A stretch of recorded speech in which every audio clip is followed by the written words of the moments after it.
इमा भैया जवान के गौतम सिंह राजपूत विवाद फिर स्टार्ट कर दिले बा। ई क्या कहता अभी कुछ दिन पहले यूट्यूब पर बड़ी तेजी से मैंने वायरल होता रहे प्रियांशु सिंह के वो वीडियो जो गुंजन सिंह के साथ जौन भोग है। अब हालांकि कौन बात रहा है ना हम जानते नहीं ना हमारा ऑडियंस जानता। एक बात बताओ, हमने के वीडियो ना बना सकते रहिया।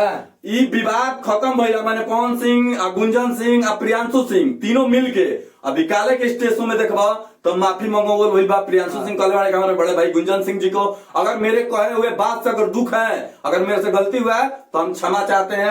मैंने भरल समाज में क्षमा मांगलन। पवन सिंह कहलन के छोटा भाई अगर कुछ गलती है तो माफ कर दीजिए। सब मैंने शॉर्ट आउट रहे भैया जवान खाली मैंने खिस्सा सब शॉर्ट आउट रहे तो एकरा जवान के बर्दाश्त नहीं होते। वीडियो बनेला कल रात में हम देखनी है। विवाद क्या कहता है, विवाद फिर से शुरू कर चाहता है। तारा के बता देतनी एकदम लतखोर हो गई बा।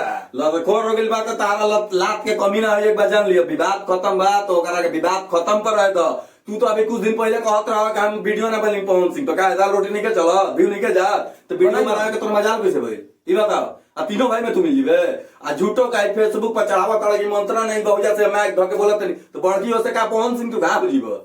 पवन सिंह मैंने साबित कर चाहता पैसे वाला के कहीं कि एकरा पहले तो तू ना चढ़ावत रहो। तू एकरा पहले चढ़ाता था तू नहीं ना ये ना चढ़ावत रहा। चारों दिन जहाँ कहीं इन्विटेशन मिला था अगर अवसर में वीडियो चढ़ावे लगी नू जहाँ गाने होता तो पवन सिंह के गाना का हम प्रमोट ना कर सकी ना कोई भोजपुरी इंडस्ट्री के कुछ नोटिफिकेशन चाहे वीडियो का मैंने कुछ बात ना बता। सुनो एक बात एक बताओ तनी गुंजन सिंह और प्रियांशु सिंह में फूट डाल चाहत रही सोचत रहे कसो विवाद करवा दी हाई लेवल के ए पे वीडियो बनाई ज्यादा से ज्यादा फेसबुक पे रुपया कमाई। बात वीडियो के ज्यादा से ज्यादा शेयर करियो ओकरा ही पहुंचो बुझाई ते विवाद कोई छोड़ दे। एगो बात लिख के हमारे से ले ले पवन सिंह के वीडियो बनाना तुम छोड़ दो। काहे कि अभी कुछ दिन पहले तुमको आ रहा था, कुछ दिन पहले उनका गाना का प्रमोट तुम नहीं किया था।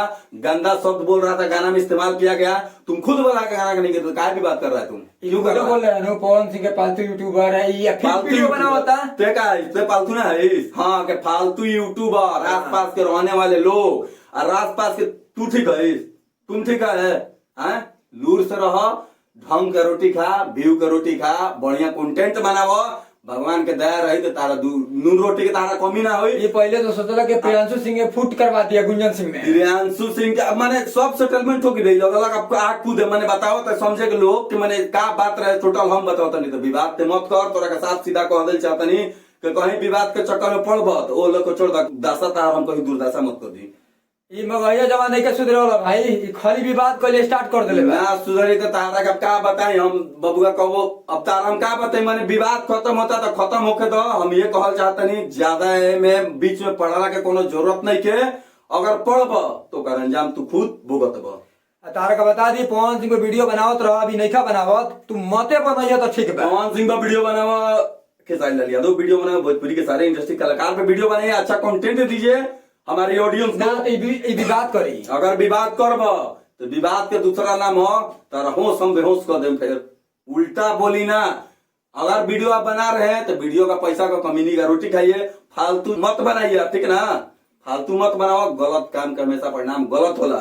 चलो मिलो तो नेक्स्ट वीडियो में आप कमेंट सेक्शन में दिए लोग भाई खाली विवाद कल चाहेला विवाद कह के फेसबुक पे कंटिन्यू वीडियो बनाई कंटिन्यू खाली एक मतलब स्टार्टे बा विवाद से तारा के दिया ही अगला अगर कोनो गाना की इवेंट पवन सिंह होता नु तो तारा के बोल के हमनी के वो इनविटेशन दिया ही और ना दिया तो अपना भी हम ले पूरी उड़ी सब्जी बना के तारा के हम दे तू खैया प्रेम से।